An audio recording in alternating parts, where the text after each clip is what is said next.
Welcome to the Mindfulness Meditation Podcast. I'm your host, Dawn Eshelman. Every Wednesday at the Rubin Museum of Art in Chelsea, we present a meditation session led by a prominent meditation teacher from the New York area. This podcast is a recording of our weekly practice. If you would like to join us in person, please visit our website at rubinmuseum.org/meditation. We are proud to be partnering with Sharon Salzberg and teachers from the New York Insight Meditation Center. The series is supported in part by the Hemera Foundation. In the description for each episode, you will find information about the theme for that week's session, including an image of a related artwork chosen from the Rubin Museum's permanent collection. And now, please enjoy your practice. My name is Gracie Mills, and I've been an apprentice museum educator here at the Rubin Museum for the past year. Now, this month in meditation, we've been looking at story, the power that certain stories have, and the ability of stories to unite a community. And today we're going to be looking at how stories can actually allow people to identify and cultivate their own identities. Right. So today we're looking at this Thangka painting. It is from Eastern Tibet of the first half of the 19th century, and it's made from distemper on cloth. Distemper is a kind of glue pigment, and it is Padmasambhava's Pure Land called the Copper-Colored Mountain. And legend has it that Padmasambhava still resides in this Pure Land to this day. And according to a story, prior to traveling to Tibet, Padmasambhava gained the power of immortality. And when he traveled to Tibet, he subdued many local deities and spirits and converted them to Buddhism. And we can actually see some of those spirits here in this image. You can see various little scenes of little people here. And they're actually in his Pure Land as converts to Buddhism, and they are teaching the teachings that he himself taught. And after the subjugation of these local deities, Padmasambhava retired, of sorts, to this copper-colored mountain, right? And so we can see that this legacy, this story that is told kind of hints at the fact that Padmasambhava, since he still lives here, could come back to Tibet, could come back to the Himalayas and help the Tibetan people should they need his aid. So we can see how this story demonstrates a strong connection that Tibetans feel to this figure in their culture and in their identity as someone who exists in past, present, and in the future, right? And if you want to take a closer look at these little scenes, I highly suggest taking a tour with Jeremy after the program. But today, we welcome back Tracy Cochran for part 2 of this month. Tracy is a writer and the editorial director of the quarterly magazine Parabola, which can be found online at www.parabola.org and in the Rubin gift shop. She's been a student of meditation and other spiritual practices for decades. And in addition to the Rubin, she currently teaches at New York Insight and every Sunday at Hudson River Sangha in Tarrytown, New York. Her writings and teaching schedule can be found at Parabola, or online via Parabola and Facebook and Twitter, and on tracycochran.org. Please help me welcome her back, Tracy Cochran.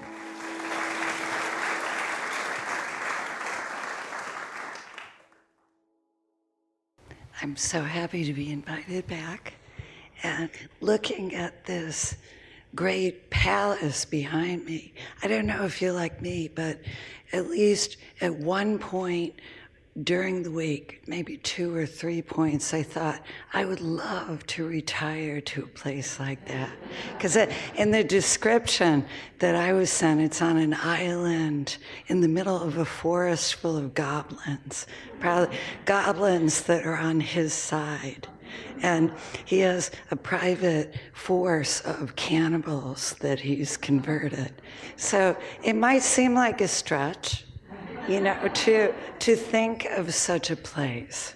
because most of us here didn't grow up with this particular mythology, if I can call it that. But in a way, it's possible for us to understand what it's like. The Buddha, his dying words to Ananda were, "Be an island unto yourself." And what does that mean? It doesn't really mean separate yourself and cut yourself off from the world. It means touch the earth of your life, your deeper life. You know, and I could get into converting the cannibals, you know, we get to stop devouring yourself and so on. But I thought it's been a bit of a rough week in the United States, so I thought I would keep it simple. And I wanted to remind you that tomorrow is the solstice. Tomorrow is the summer solstice. It happens every year between the 20th and the 22nd. And it's happened since time immemorial. And the 24th in northern countries is called Midsummer Day or Midsummer Eve. Maybe you've heard of it. Shakespeare wrote a play about it. And that celebrates the midpoint between planting and harvest.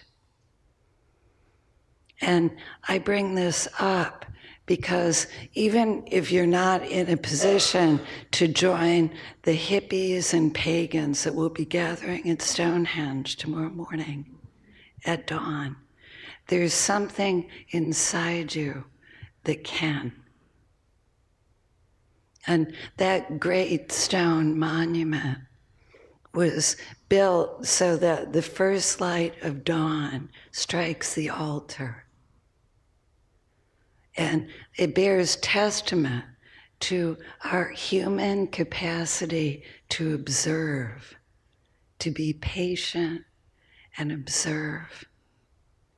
And the word itself, solstice, comes from a Latin word that means sun and stillness. And its meaning was the day that the sun seems to stand still in the sky, in the north. It's the longest day. And the day after the solstice, the day after the light hits the altar, the sun appears to go down a little bit more quickly.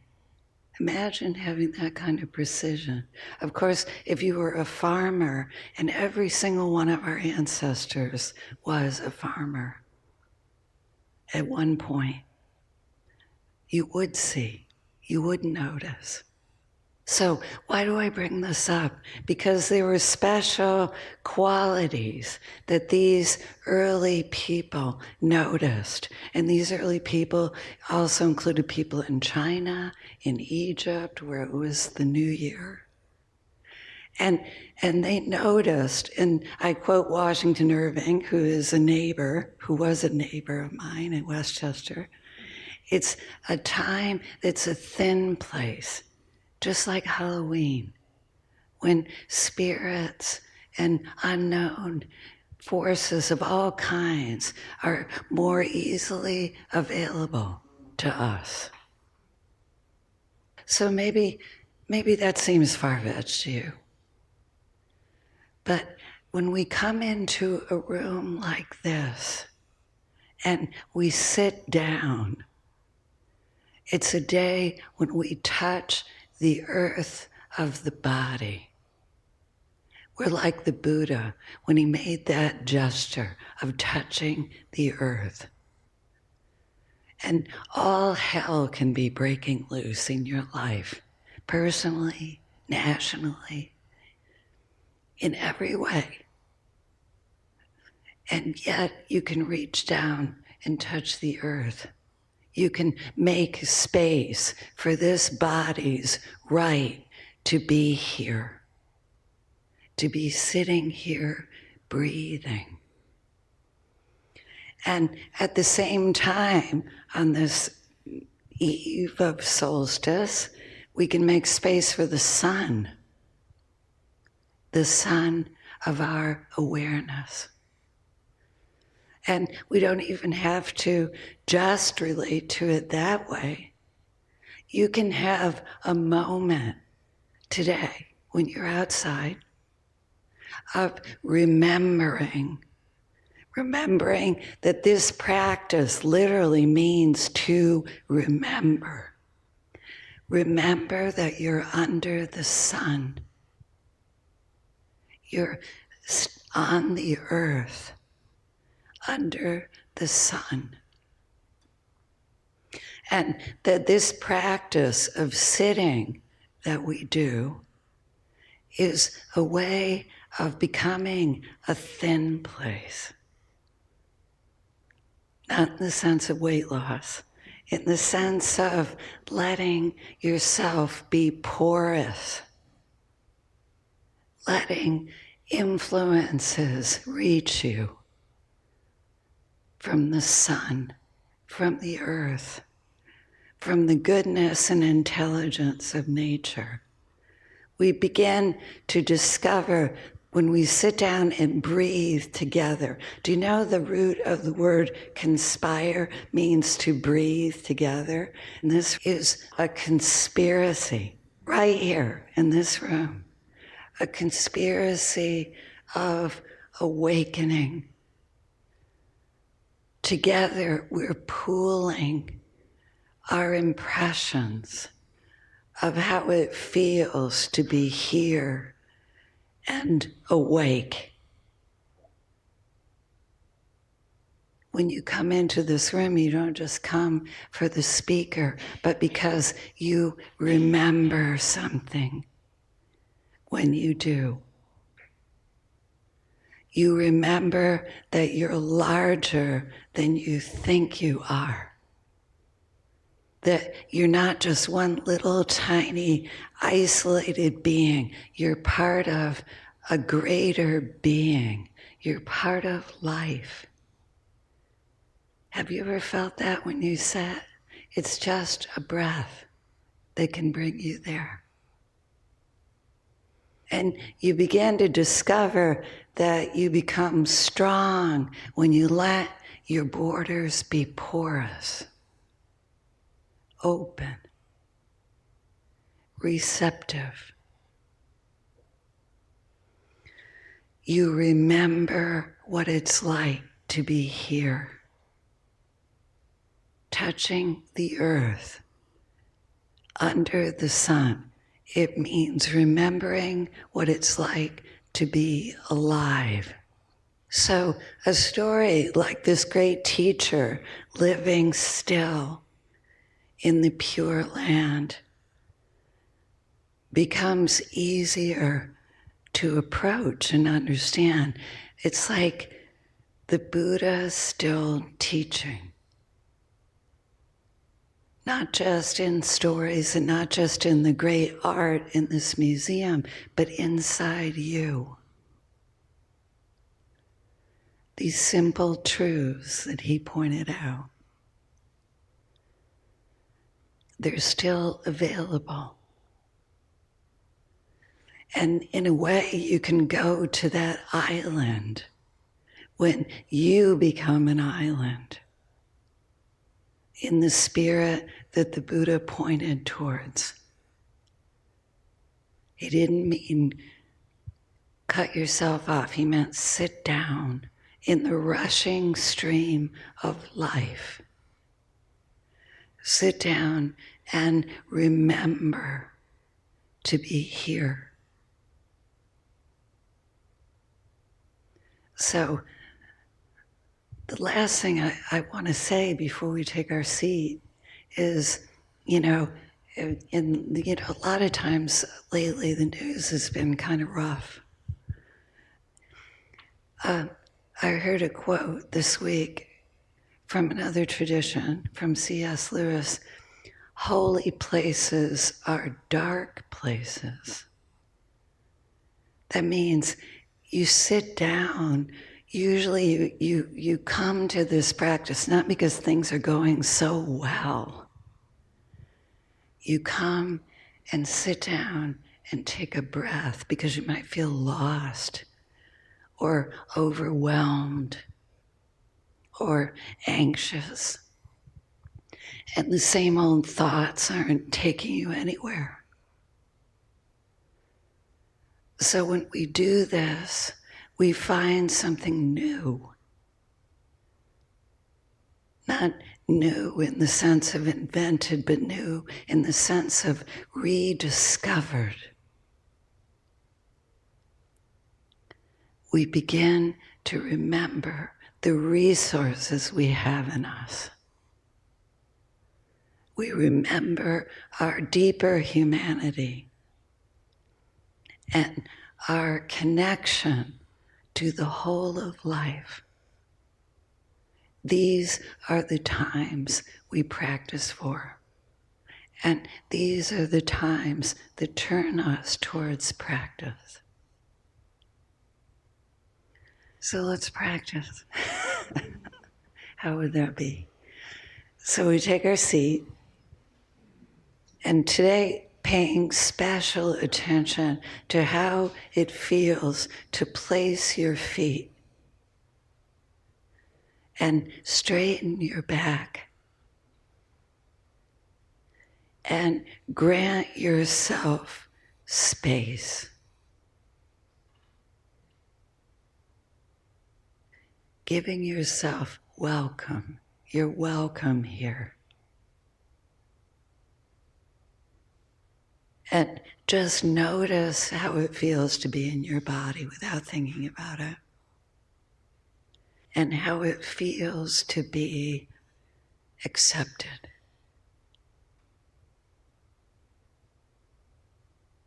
And everything that happens to come up, if tension is present, anxiety, thinking,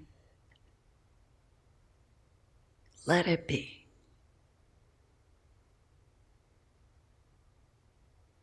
Noticing how the body begins to relax when you bring attention.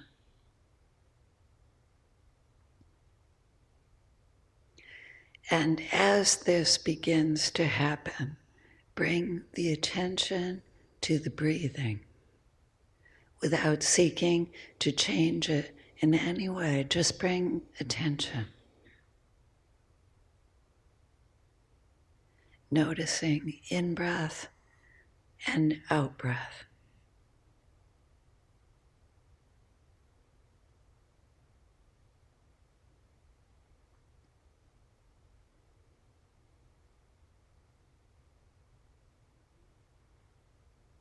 Noticing everything that's happening, sensation, listening, thinking,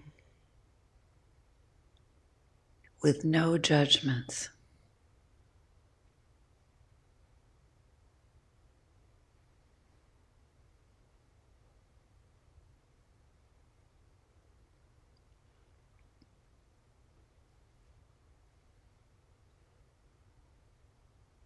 And when you notice you're being taken away by thinking, by a sensation of any kind, you gently bring the attention back again to the breath.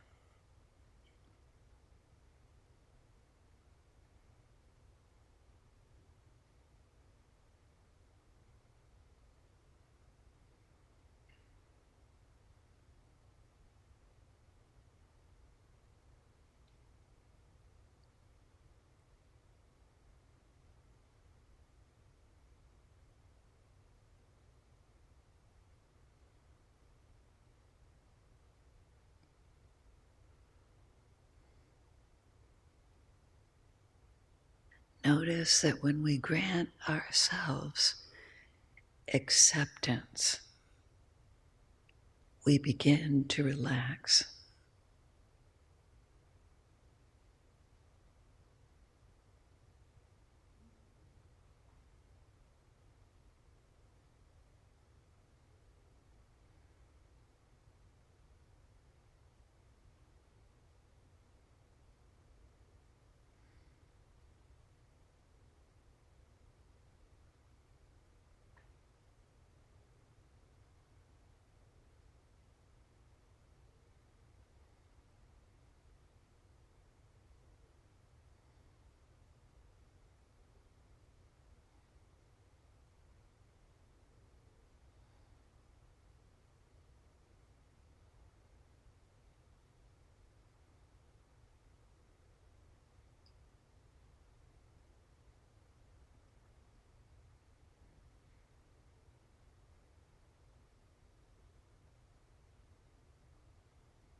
Sati means to remember.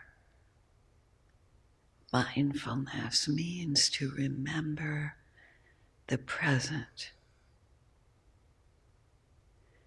just as it is.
Noticing that when you come home to the breath and the body, you also open, you soften and open.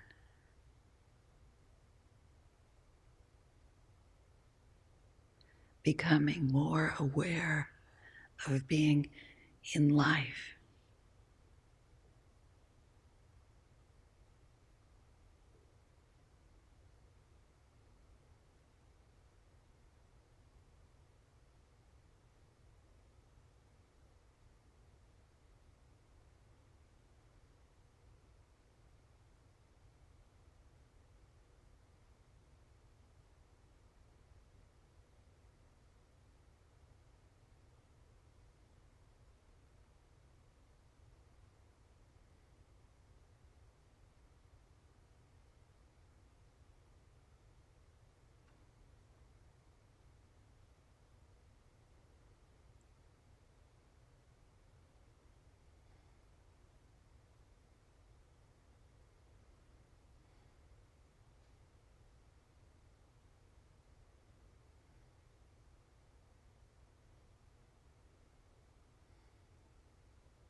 Noticing that when we come home, we can experience ease just for a moment. An opening to the world.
noticing the life inside you,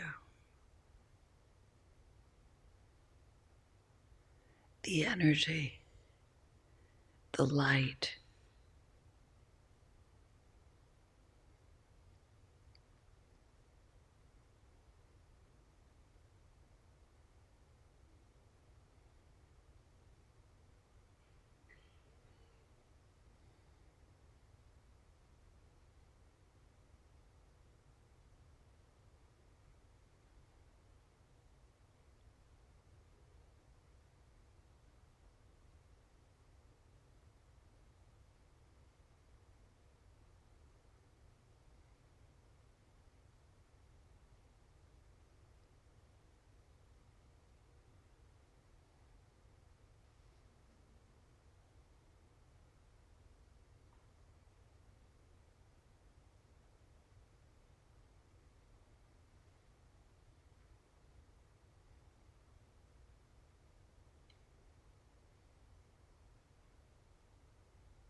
Noticing that we can begin again.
Noticing as we come towards the end that life is literally pouring through you.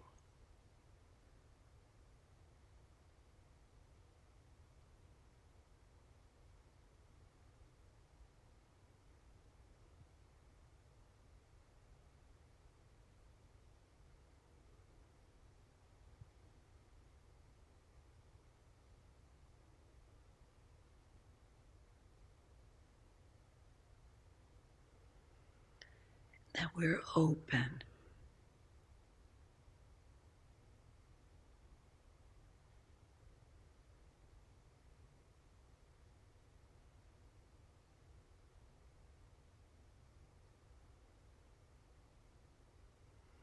And at the same time, grounded.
Thank you.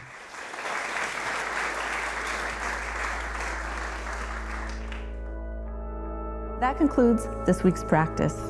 If you'd like to attend in person, please check out our website, rubinmuseum.org/meditation, to learn more. Sessions are free to Rubin Museum members, just one of the many benefits of membership. Thank you for listening. Have a mindful day.